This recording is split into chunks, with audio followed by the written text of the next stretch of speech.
Good evening and welcome to VI Voices. I'm Emile Henderson III, along with Clint Ferris and Yoki Hanley. Tonight we continue with our series on the 2014 election cycle, as we bring to you information so that you may be informed as to what decisions you need to make in the 2014 election, primary and general election. And tonight our special guest is Marvin Pickering, and who is running for the Democratic nomination to be the Democratic Party nominee for governor. And he has announced a running mate, and we'll talk to him a little bit about that as well as he comes on. But we'll learn a little bit more about him and what he plans to do and what his plans are for purposes of the Virgin Islands and whether or not he is elected as governor in 2014. But we'll begin tonight with our hot topics as we begin every show. And our first hot topic is the issue regarding the RT Park at the University of the Virgin Islands. I know, Clint, that's an issue that you wanted to talk about. And so let's talk a little bit about that. First, let everybody know, if we haven't talked about it before, how we got to this point of the RT Park. How we got to the RT Park is that there was a special amendment that was moved by Michael Malone, the president of the Virgin Islands legislature, and that amendment, there was no committee meeting held to discuss this amendment, and this amendment eventually was unanimously passed by all 15 senators within. Actually, all those senators present. I can't remember, it was 15 or 1, but whoever was present unanimously passed this legislation.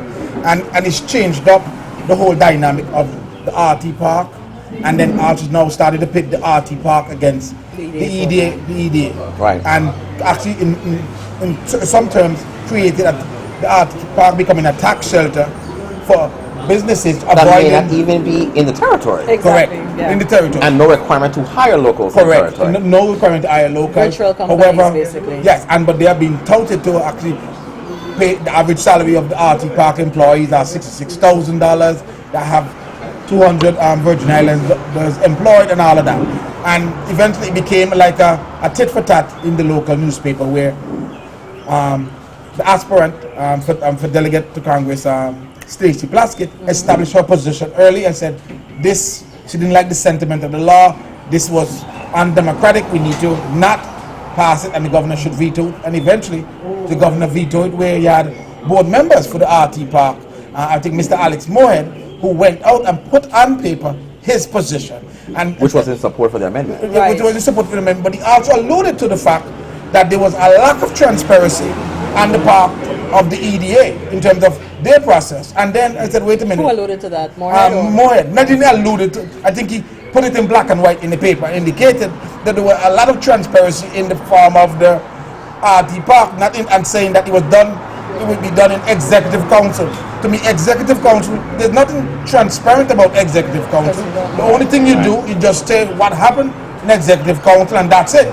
So again, to me, that was disingenuous of Mr. Moorhead in terms of his position. But I was in favor of Stacey Plaskett's position, because I'm not looking for us to create tax shelters within the Virgin Islands. We have the EDA, send them to the EDA, or let them work it Well, there. I think one of the issues that a lot of people had was the fact that you had these 3 companies who had received the benefits on the RT Park, but they were not companies that were at the RT Park, which the law required that you actually have your business at the RT Park. Right. They didn't really employ the people that was necessary for purposes of being at the RT Park. There were a lot of things that they didn't not even that didn't conforming happen. to what the RT Park Correct. is about.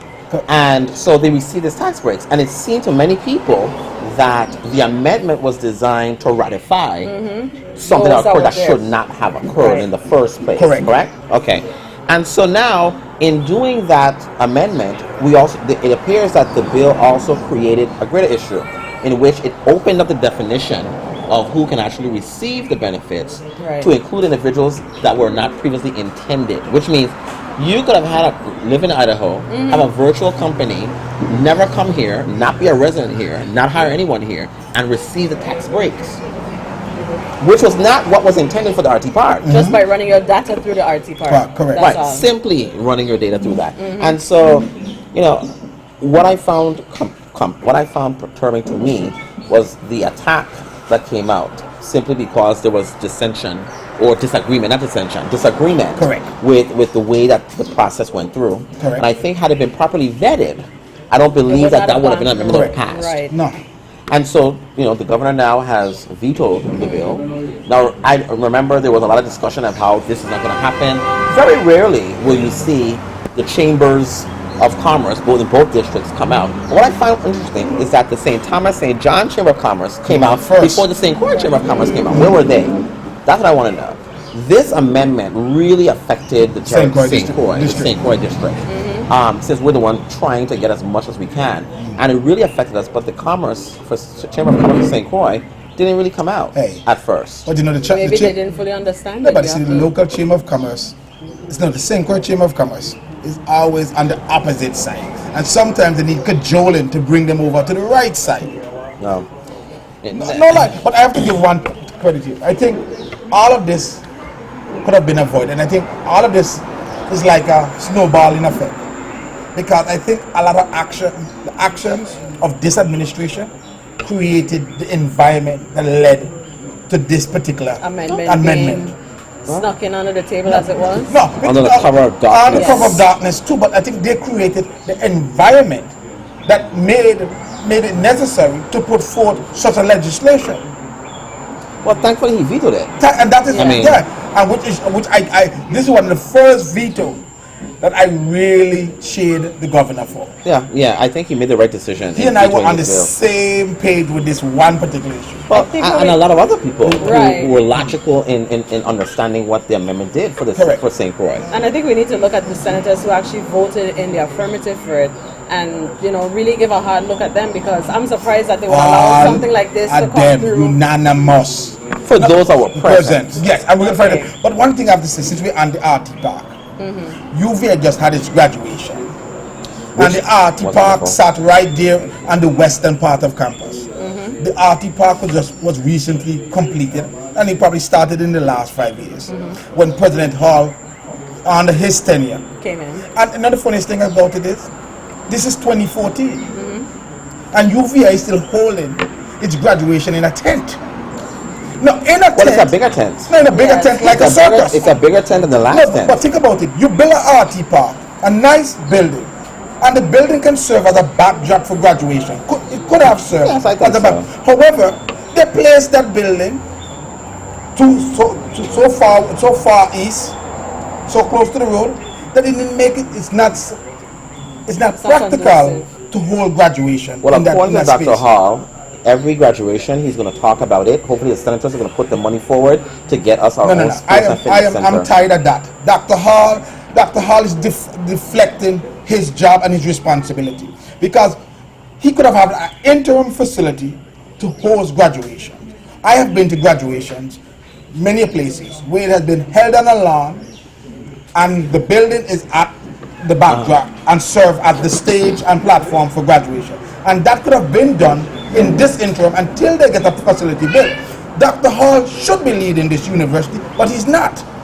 And that's the big problem here, where look at the RT Park situation. I am not seeing leadership from the university, because we're still not even moving forward. So I wanted to bring that. Okay. Well, we're going to talk about as well the issue of the medical school, and we'll talk about what they're going to do with that and how that's going to work out and how it's going to affect the St. Croix community and the University of the Virgin Islands. But before we move on, today's paper,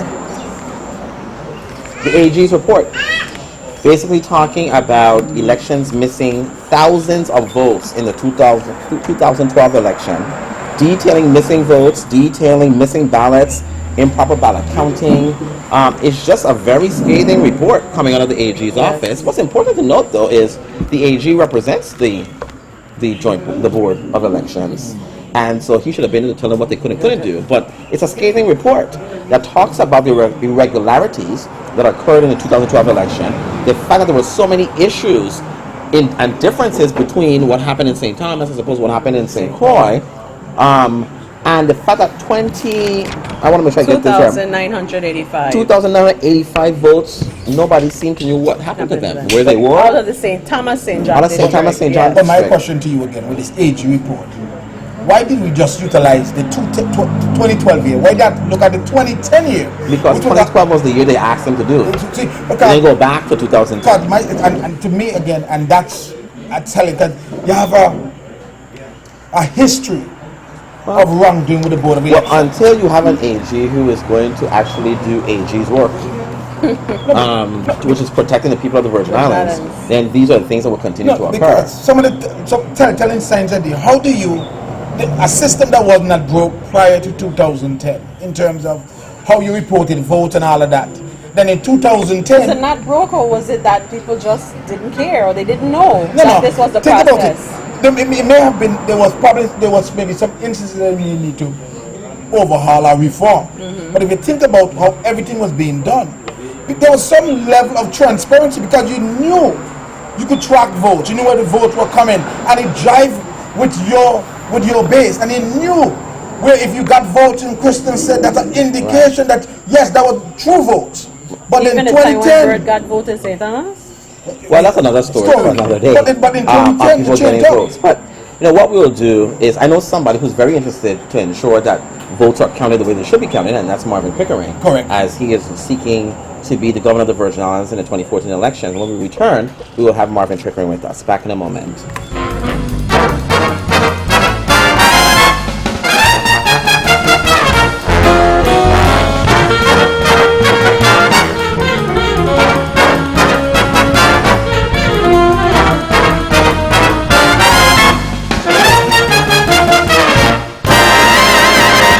Good evening and welcome back to VI Voices. We have with us Marvin Pickering.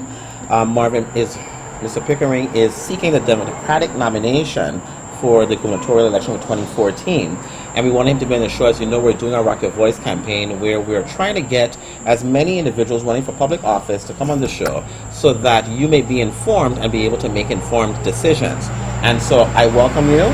This is your first time on the show. You've been here before. Yes. But this is your first time on the show, and so welcome to VI Voices. Thank you so much, Emile. You are welcome. Thank you for the honor and the privilege of appearing on VI Voices with this esteemed team of individuals. Thank you so much. It is my pleasure up to this point. To be here. What we'll do is give you an opportunity at this point to kind of introduce yourself to those who may not know who you are, and let them know about what you're doing and where you plan to go during this election cycle. Again, thank you very much. As you mentioned, my name is Marvin Pickering. I am the retired Senior Vice President and Chief Financial Officer of Cruiser Rum. I served at Cruiser Rum for 30 years, moving up from the first staff accountant of the company, all through the treasurer, through vice president, through senior vice president, and chief financial officer. During my tenure at Cruiser Rum, when I first began at Cruiser Rum, the company was contributing some $20 million annually to the treasury of the Virgin Islands. When I when I retired in 2012, we were doing over $142 million per year. All told, during my tenure as part of leadership team at Cruiser Rum, we brought in close to $2 billion in cover-over revenues to the Virgin Islands, and those cover-over revenues, those revenues were not used simply to service bonds or for debt service. Once the bonds were serviced, then proceeds from the cover-over revenues ended up in the general fund. In the general fund, we know that the general fund is used to pay operating expenses of the government. And within those operating expenses of the government, we had salaries, we had contributions to the GRS, we had health insurance payments, all of that. So we have made our contributions, during my tenure, and it continues to be. Cruiser Rum is the oldest continuously manufacturing company in the Virgin Islands, and I'm proud to have been a part of its growth and its continued existence. I was born and raised on St. Thomas. I attended Charlemagne High School. I attended CVI, where I obtained a bachelor's degree in business administration with a concentration in accounting. I also obtained an associate in arts degree in business management. I obtained an accounting degree from the Community College of Baltimore. I've served on a number of boards and commissions here in the Virgin Islands, and so I bring to the table a certain amount of management expertise in finances and human resources management. As I see it, and I'll probably jump out ahead here. I look around the Virgin Islands. I travel around, I talk to people here in the Virgin Islands. And I see that our people here are at this point where they are indeed suffering. People say, well, why did you wait this time to come out? I waited until the last minute, so they may say, to announce, but I think that it was a well-known fact that I was running, okay? But we wanted to see if that professional politician would step forward and say, hey, our people are suffering. We have $1 billion budget for a little over 105,000 people, and we are driving in some of the worst roads that we can think of. You know, we have issues with our healthcare system, we have issues with our education system, we have issues with crime. Okay? I believe that I bring to this table that level of management expertise. People, other candidates that are running who have been in elected leadership positions before, they all of a sudden now have the answers, they have the experience, they have the solutions, they have whatever they have, you know. And if this is a way that they love the people by holding back on the solutions that would help us, then I would like to see if they didn't love us. Now, what I'll do is I'll start off, since you gave a very lengthy discussion on your time at Cruise and Rum, I wanted to start off with your plans for the economic upturn for the territory. But I want to particularly talk about the issues regarding the Cover Over program and how you intend to ensure that that program continues. Because you mentioned the $142 million that Cruise and Rum turned over, but how many of that went back as a result of the issues with Diageo that would have had to go back to Cruise and Rum? Or is that the number that came in absent the returns from that deal that Diageo got? And in essence, Cruise and Rum then developed thereafter. If I understand your question correctly, Emile, or to understand your question correctly, what do you mean went back? Well, as you know, in that deal with Diageo, we're giving up almost how much? 45% of our cover over. Right. And so if it's 100 million, then we're really not getting 100 million back. We're really only be getting 55 million. Okay. And so you indicated that $142 million in cover over programs, and when you left, yes, was what was turned over. What came into the territory. Right. Now, that's a gross amount. Right. So that's so a part of that. Yes. Then was returned back. Going back to the company. To the company. Correct. So how Correct. much actually came to the territory of the 142? The company in Cruise and Rum's case, we got roughly 40%, but it's blended because we didn't get the same kind of deal that Diageo got. Okay. Okay. So we and right now, as you see, the Cruise has gone back to the government a second time because I'm saying we, but I'm used to saying we because you know I've been there for 30 years. You know, the Cruisian got a different structure on the bulk rum business. Our company, Cruisian Rum, dominated the bulk rum business. Now, when this deal came through with Diageo, the landscape changed because Puerto Rico retaliated, of course. So Cruise and Rum got roughly 30, on a blended basis, probably 39% of the corporate taxes, and the balance to the government. So now, how are you then going to deal with the issues regarding the possibility of the cover over program being no more? Actually, not just no more. Maybe we won't go as far as no more, but having less and less revenues that actually enters the government coffers. Because you're talking.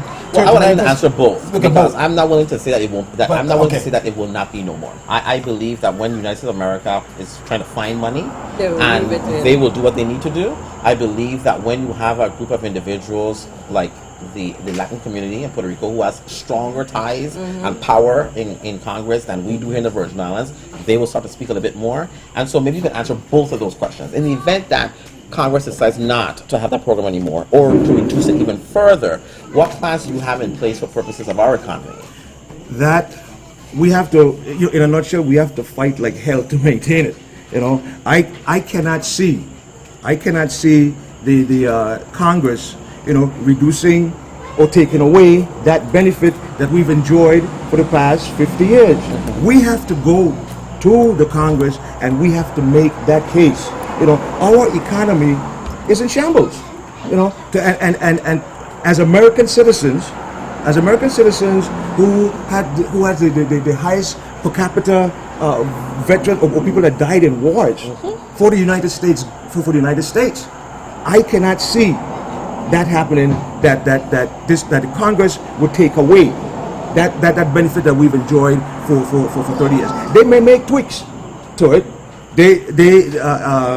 The senator from New Jersey, you know, he had introduced legislation to cap what can be given back to the rum companies, you know, and it's all a matter of taking the lead and being proactive and going to the Congress, going to the president, whoever we need to go to, said we cannot.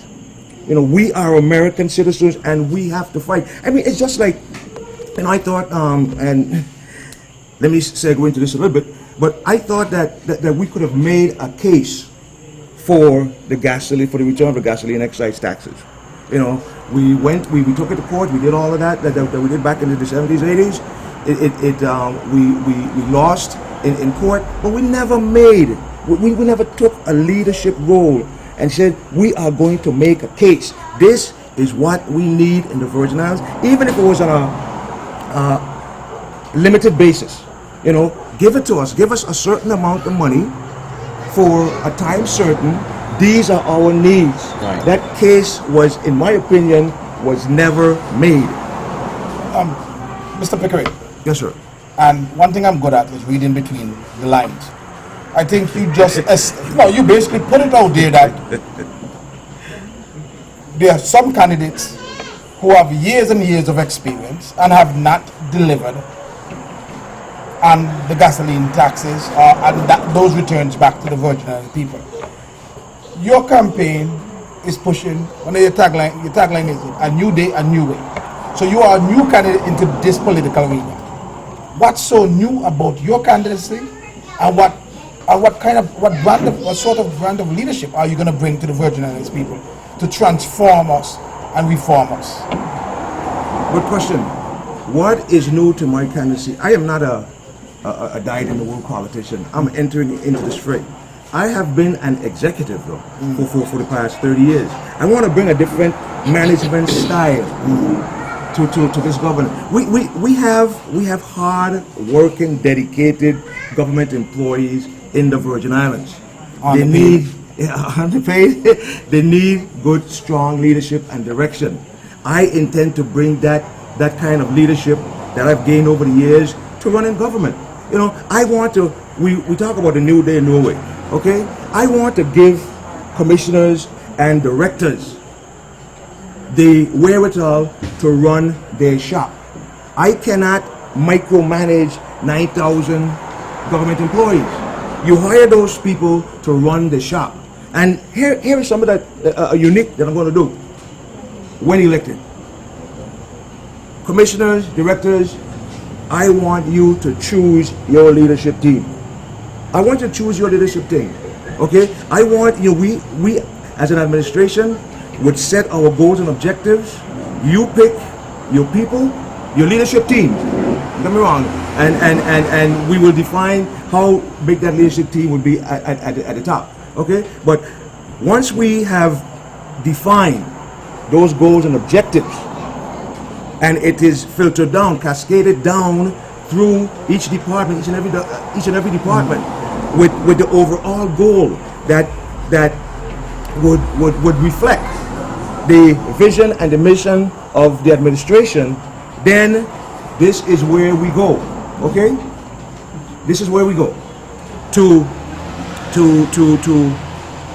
once those goals and objectives have been defined, and the commissioners and the directors sign off on that, you know, they're responsible for taking what I call the temperature check to see how well they and their departments are meeting the goals that we set. And when you come to me at our cabinet meeting no less frequent than once a quarter.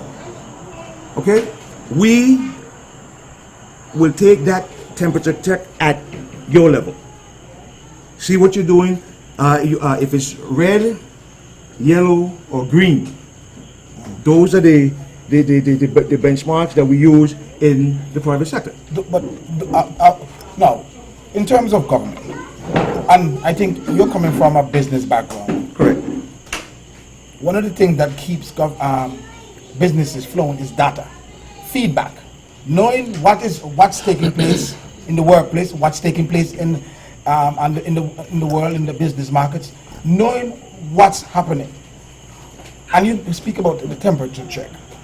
Does that mean we're going to start to evaluate government processes and actually do some regular overhauls and set standards in terms of hiring? And are you really willing to sacrifice re-election for the betterment of the people, to be a good governor? I want to do what is best for the people of the Virgin Islands. And at the risk of not winning a re-election, we have to do what is best. We have to do what is right. Okay? Yes, part of my platform is indeed government reform. We want to go in there and see what people are doing. This is the so-called desk audit. We want to see what people are doing. We want to bring in that kind of reform, that kind of accountability. Okay? Mr. Pickering, one more. Yes.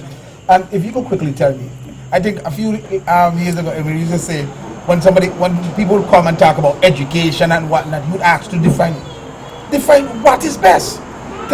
In simple terms, whether it's tough or not, what is best for these Virgin Islands? In simple terms, what is best for these Virgin Islands is to tell the people the truth. Tell the people the truth.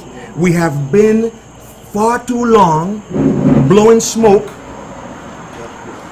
I'm not going to finish the rest of that. But You can. This is internet TV. We don't have that kind of censor. But go ahead. You know, and you know, well, I said that on a program the other day, that they've been peeing on the people's back and calling it rain. We got to stop that. We have to stop. We have to start that honest conversation. But I disagree with you. You do? Yes, I disagree with you because they weren't peeing on the people's back and calling it rain. They were peeing on the people's back, calling it pee, and we were accepting it and calling it rain. That's what was happening here. That's what was happening here. We all know what's been going on for the last 8 years, and we've accepted what's been going on for the last 8 years. And a large amount of people, that's why we still have what's happening going on. And so I don't think that they were completely duped into what has been happening. I just think that people are now what we call, remember I call this all the time, enablers. We have entirely too many enablers around here, and that is why the things that have been happening in our territory has continued to occur in this territory. But Yoki wants to ask a question, because what I want to say may take you some time to answer. So, go ahead. I wanted to go back to when you answered Clint's thing about doing what's best for the people. And when I'm hearing you talking about Crucian, and I fully understand that sentiment of saying we, you know, even though you're not there, because I mean, I was a former postal employee, so I still refer to my former co-workers as workers as though I'm still with the postal service, you know. But my question is geared towards the question that's being raised with Crucian asking for more benefits and stating that if they don't get these extra benefits and incentives, that they'll have to close.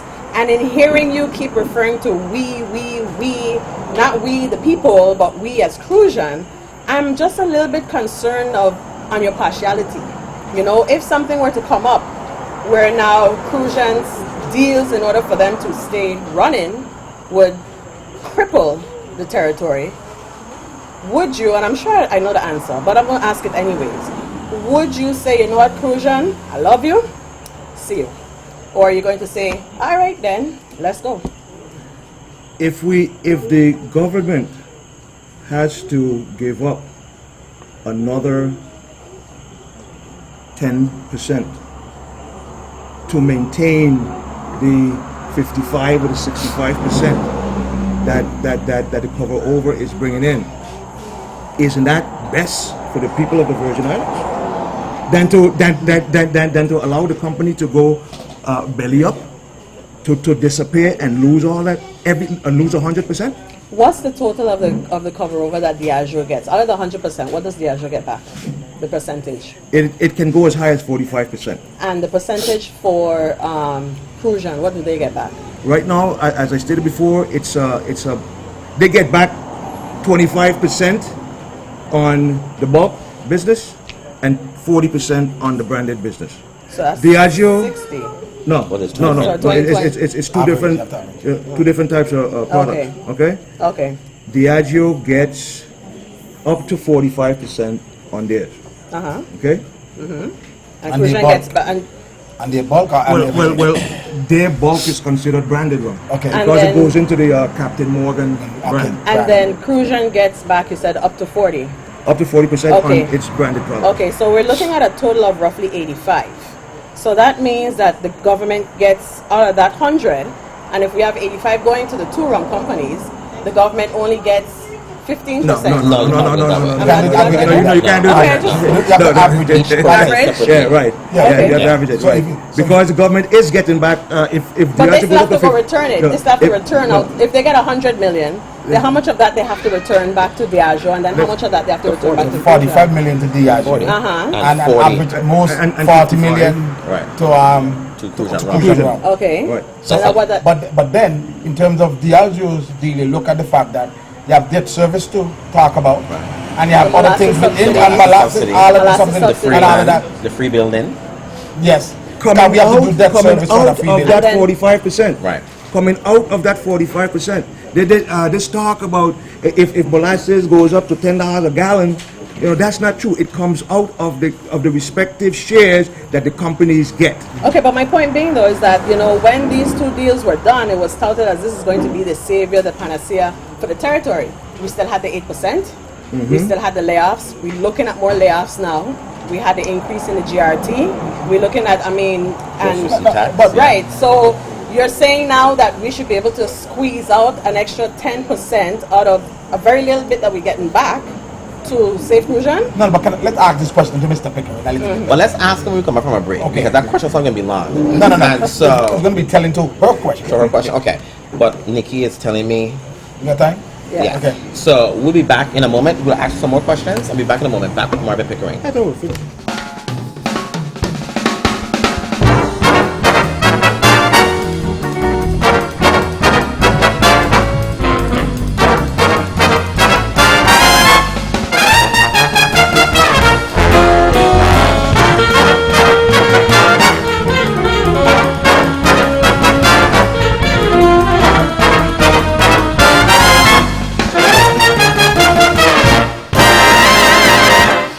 And welcome back to VI Voices. We have with us Marvin Pickering, who is a gubernatorial a candidate to be nominated for the Democratic primary as the Democratic candidate for the 2014 general election for the gubernatorial election. And so we are here with you talking a little bit about him and who he is and what plans he has for us and for the territory if he's elected as governor of the Virgin Islands. And so again, we thank you for being here tonight, and we've been asking a bunch of questions and we have a lot more to get to. So I want us to start quickly with some questions. Okay, I'm looking at your platform and I'm seeing you talking about agribusiness and so forth. I'm sure you've heard of the proposal for cannabis or marijuana. Are you in support of decriminalization or legalization or none at all? And why? Okay, I am, as governor, if a bill comes across my desk to legalize marijuana, it has the proper regulatory regime, it has an educational component, I will sign that into law. I'll tell you why. Okay, here it is. We put people in jail. Okay, they destroy their lives. They could never get student loans. They could never get this, whatever it is, because they have a conviction. We put them through the judicial system, our penal institutions, the courts and what have you. That costs a lot of money. That's a strain on our resources. In a couple of states in on the mainland, mainly Colorado and Washington State, they have legalized marijuana for recreational use, and they are taxing the sales of marijuana. They're putting people to work. We have a whole slew of undeveloped government property here that we could put into production for that. You know, here's a parallel. You know, there's a war on drugs, a so-called war on drugs, and guess who's winning? Yeah? Guess who's winning? The drug man. The drugs. Okay, so take away that incentive from the criminals. Make it, put people to work, producing and stuff. In farming, agribusiness, what have you? You know, you have set a number of jobs that could be created from this. But the key here is to have the regulatory regime in place, all the safeguards that would make this legalization work, and I will sign that into law. Hey, I just realized, I hope you're not looking for votes from Pastor Skepler and the bunch, because he don't say, no, I'm just telling you honestly. No, let's be honest about it, because Pastor Skepler came up publicly against Senator Positive Nelson and advancing this argument, which I think Pastor Skepler and the bunch can go to wherever they can go to. But Mr. Pickering, I think you're taking a very good position, because if you think about how much of our young men have been lost to, let's call it marijuana infractions, and they throw the book at them, and then a whole generation is lost because of these infractions. Now, I have never smoked weed in my life, but do I advocate the legalization of it? Yes, because we are losing a generation of young black men, young impoverished men who will never amount to much because they have a label and a stigma attached to them. Right. So I praise you for that particular stance, and I do hope that you are allowed to do that sometime down the road.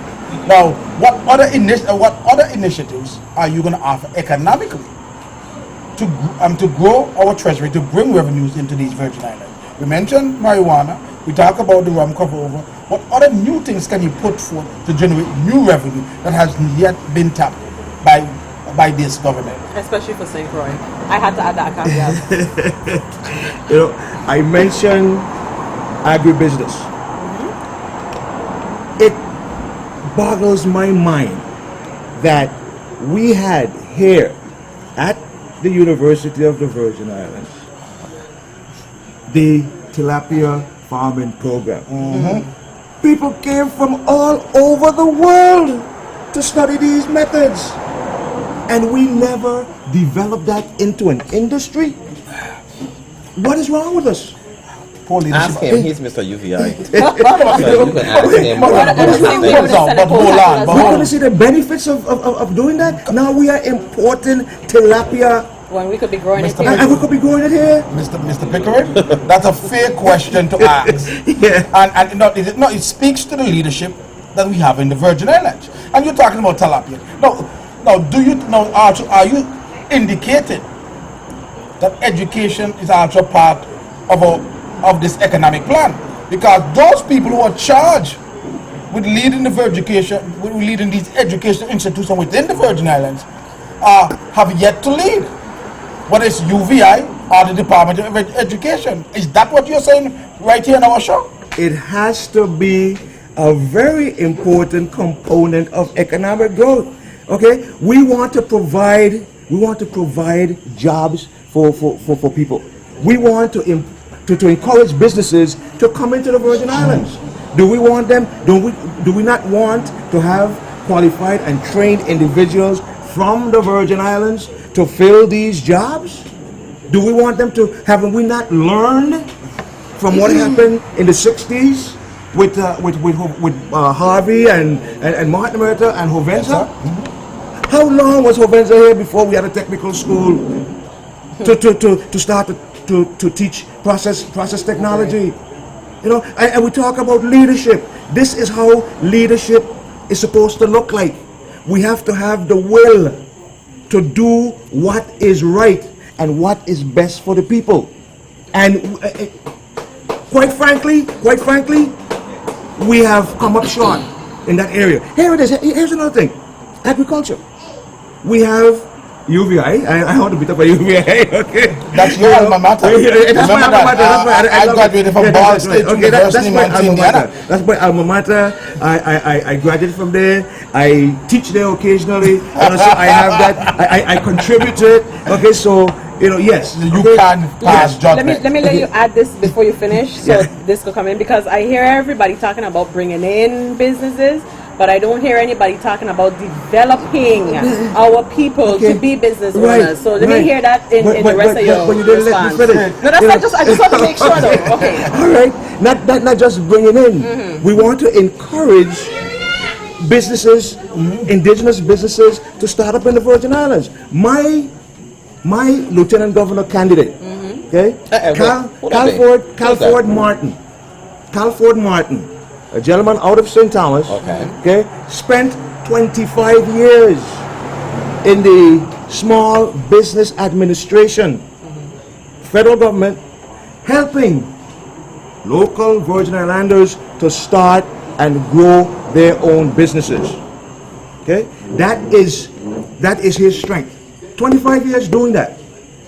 As a member of this team, this administration, that's going to be part of his focus.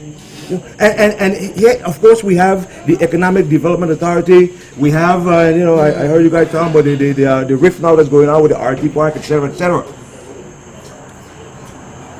Those agencies, particularly EDA, must be more responsive than it is. I talk to a lot of lawyers that have EDA, EDC clients, and the length of time that it takes to It's vet, crazy. It is crazy. madness. That's for the companies that can afford. Yes, It's crazy. What about for those that can? Because you have to really look at their small business. I mean, I have a little, bone to pick with the EDA, but I'm not going to get on that here now, But as a small business owner, it is extremely difficult. I mean, this government does everything it can, at least from what I've seen, to step on you so that you don't create a business, or that you at least don't succeed, especially if you happen to hold divergent views from the current administration. But really, for a small business, I mean, even right now there's a new shop that's getting ready to open in the town of Frederickston, and the jumping around that this one individual has had to do, it was done that all stuff supposed to go through licensing. You're supposed to be able to do everything through licensing, right? It's not so. DPNR is like this whole separate thing now. So now she may not be able to open a store because DPNR, number one, dropped the ball on what they did. So the last part of the whole step was issued without DPNR's knowledge. And now they're threatening to keep a business from opening, because there's too much of this and that, and paying one thing, 3 different places, one permit in 3 different departments. That's making no sense. But are we going to just call it for what it is? Ignorance? Isn't it about supporting corruption in our government? Because when do we bring this government into the 21st century? Think about it. Bring them into the When do we 20th start to first. do government? You do government operations in one shop, online, and all that stuff. And when do we start to be able to get all that revenue in, instead of having people getting frustrated by going here, there, and everywhere? And then at the end, they don't do business with the Virgin Islands government. And you raised a good point, very good point. We, as it stands right now, don't make good and effective use of technology. We should be able, somebody trying to start a business, should be able to sit down, at their computers and say, okay, I want to go through these steps. And when you go to agencies to get assistance, they should be ready, willing, and able to do it, to assist you. That's why they are there. And I am telling you, I promise you, if we're going to make any promises, I promise you, those agencies will be responsive in a Pickering Martin administration. And how will you do that? Now, what is your plan to get that done? As I said earlier, we are going to put and charge those commissioners those directors with that responsibility. We have part of our vision, our mission to grow these Virgin Islands and to encourage our people to start businesses. That is part of the agenda. We want you, and if there's, we would like, and there will be no retribution if someone comes and says, hey, I did not get the service that I went to get. You should be able to complain to those people who head up those agencies and get a proper response to your issues. Now, there are one other thing that's very important, and we talked about this during the break, and I wanted to make sure you talked about it on the show, is the issues regarding our GRS system, which is completely faltering. And we're looking at a bunch of individuals who are being asked, they're already barely making out what they're getting now, but they're being asked to once again give up more money. I never understood the purpose of laying off all these government employees when you already have unfunded liability for a GRS, and now you have nobody to put money into the system. And so we were talking about that over the break, and I wanted you to actually on camera talk about your issues regarding GRS. What are your plans to deal with the GRS issue, and how do you intend that the GRS will be able to be sustainable as we go on into the future? The current situation that the GRS finds itself in didn't just happen. As I mentioned before, I served on the GRS board for 10 years. 2001, I mentioned earlier that when I got on the board, job one was GRS reform. We finally got the reform package through. We're working diligently, hard, really hard to get that Reform Act passed in 2005. In 2000, it didn't stop there. 2006, prior to 2006, we were sounding the alarm. The government needs to infuse a large amount of money into the GRS. We finally got the authorization from the legislature and the governor to issue up to $600 million in bonds, 2006, to infuse into the system. When the new administration came in, which is the current administration came in, they said that they were not going to float any bonds to address the GRS system. Mentioned earlier, no less than 8 unfunded mandates. Unfunded mandates again, enhanced benefits, no contributions to match. Therefore, we're down now to with the layoffs and retirees and retirements and what have you. The ratio of actives to retirees 1.1 to 1.125. Okay, that is a very, very unhealthy situation. There's a bill now before the legislature, and again you alluded to it. Well, part of that, the provision in that bill is to reduce current annuities by 10%. Totally unacceptable. I am totally opposed to that. I'm totally opposed to the raising of the cap to the Social Security taxable wage base, which this year would be $117,000. The government cannot pay their contribution, and part of that reform is to increase the contribution rates, employee contribution rates. Till it gets up to somewhere around 30% in 5 years thereabouts. Our government cannot afford that. We can't. So I am totally opposed to the cap. Now there are things that I am in favor of. I am in favor of a higher retirement age. I am in favor of Social Security integration, not with current employees, but going forward. Okay? I am in favor of raising contribution levels. Now, the Virgin Islands is not unique in the issues that we're having with our pension systems. Pension systems around the country, are having similar issues. But there are, in fact, some pension systems that are doing well. And I heard about the construction of the board. A lot of talk about the members of the board that excludes ordinary people. You know, you have to have this discipline and that discipline and some other discipline, you know, in order to be members of the board, to be a member of the board, you know. And you know something? I used to work at Martin Marietta some years back, and we had a program, it's called a Better Method, where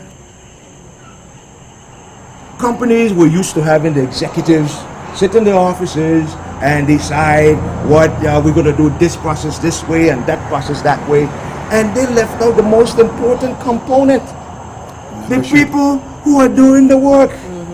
You got to hear from them. You have to hear from those people. They may have better ideas than the executives with all the letters behind their names. You know, you cannot ignore them. And so I would like to see the board membership requirements for the board membership broaden somewhat.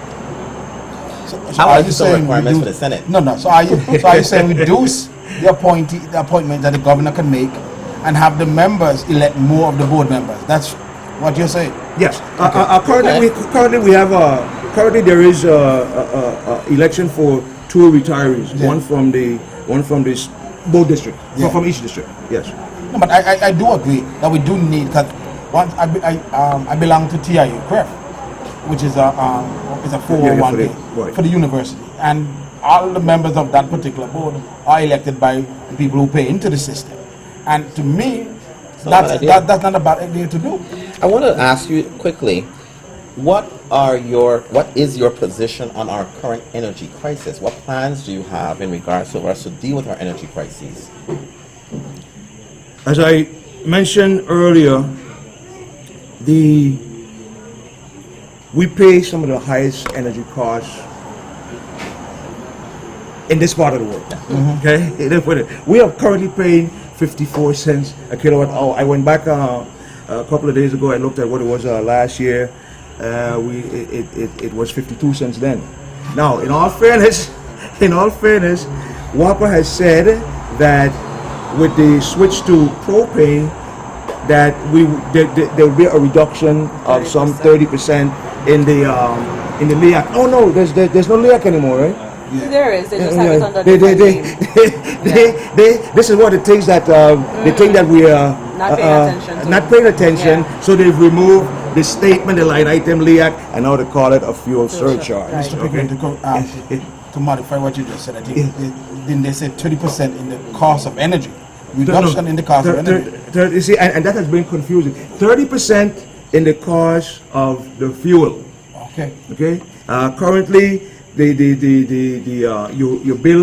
your bill is made up of A lot of stuff. a lot of stuff. Now they've even added stuff. And they've increased the base rate. But the point I want to make, we have to improve the efficiency of what we have to look at: joint ventures, public-private partnership, people that could come in here and provide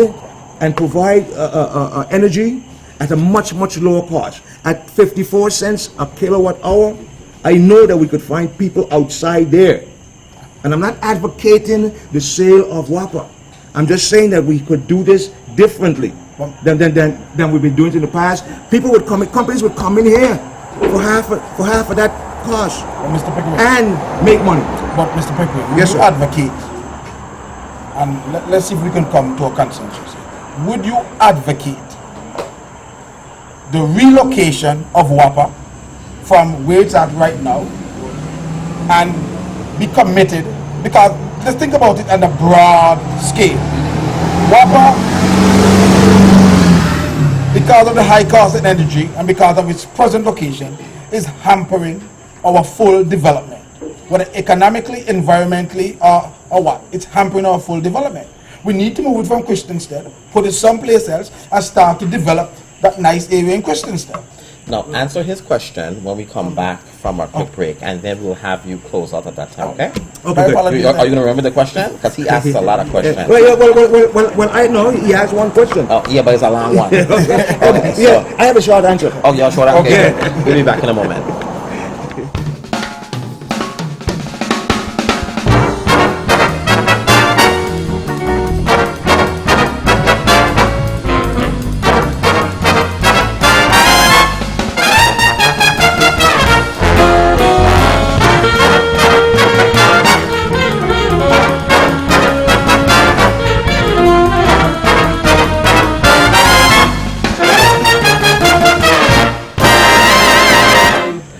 And welcome back to VI Voices. We're here with Marvin Pickering, and before we went on breaks, Clint had a question for you, and you had said you had a short answer. So let's give us that answer. Yeah, short and simple. Correct. You know, the question was, am I in favor of the relocation of WAPA? There's the potential for development on that side is hampering development in the Virgin Islands. Yeah. The short answer is yes. Yes, it should be moved. You know, we take it over to the South Shore where the industrial location should be. And I don't know why they are resisting it. It should be moved. Good. I like that question. I like that answer. Question? No, you said 10 minutes. Hang on. Okay. Okay. Well, He's here. no. Quickly, with the current situation that we have with the teachers, the new school year and whatnot, if you make it past the Democratic primary and should you become elected governor, that's going to be sitting on your desk front and center. How are you going to address it? How would you address it? You are asking people to report to work 2 weeks earlier But than it's only normal. one time it's supposed to happen, then everything else will fall into place afterwards. Okay. Yes. You're asking them to come to work 2 weeks earlier than the work. They should be paid. Okay. They should be paid. See, my answer would have been just throw money at the problem. I like how you put it. Well, they should be paid because they've already earned it. They've earned it. So it's Right. not money that they're coming there to work. I mean, they've already earned that money, and those teachers are entitled to the money that they've earned. And so if you want to start the school year start it earlier, then it's a new school year, and they're working for that new school year. Exactly. But it's money they've already earned. So they already paid them, either find the money for them, or wait to start the school year earlier when When you have the money. Yeah. When you have the money. But those teachers shouldn't go to work. Hey, but That's my position. we're gonna leave that for hot topics another time. I agree. Mr. Pickering is here. Mr. Pickering, I want to thank you for coming on the show tonight and talking about a myriad of issues. And of course, if you were to make it past the Democratic primary, we'll have you back. This time will be with your running mate, Yes. so that we can ask some more questions of you. And so we wanted to make sure that we thank you for coming out tonight and talking a little bit about us. Hopefully, the audience have been able to learn a little bit more of who you are and a little bit more of where you plan to go. You do have a full brochure, and that talks about your platform, economy, energy, GRS, healthcare, education, public safety, a lot of different things, and about yourself as well. And they're free to contact you. I see here they can contact you on your website at marvinpickering.com to Correct. get some more information. Yes. But what I want for you to do is to close out, let our viewing audience know a little bit more, about you, where you're going, where they can find you if they have more questions for you. Okay, again, I want to thank y'all for the opportunity to be here. It has been rather enlightening. I don't think it was that bad anyway. This was friendly terrain. I know that you've been on my inaugural program when I did the round table at Yes. at the Vibe, and I've had you there as a guest. Yes, and I've never been invited back. Neither have I. But it's okay. I won't hold that against We you. have a small It may not be you. So I may not hold that. I won't hold that against you. But again, as I began, okay, $1 billion for a little over 100,000 people. We should be doing much better than we are. We have this fear that's permeating the Virgin Islands community, fear of retribution, fear of loss of job, fear of the unknown, fear of whatever. We're driving on some of the worst roads that you could think of. You and I, all of us sitting around the table here, cannot when our car hits a pothole and the front end gets damaged, we can't simply go and pick up another one.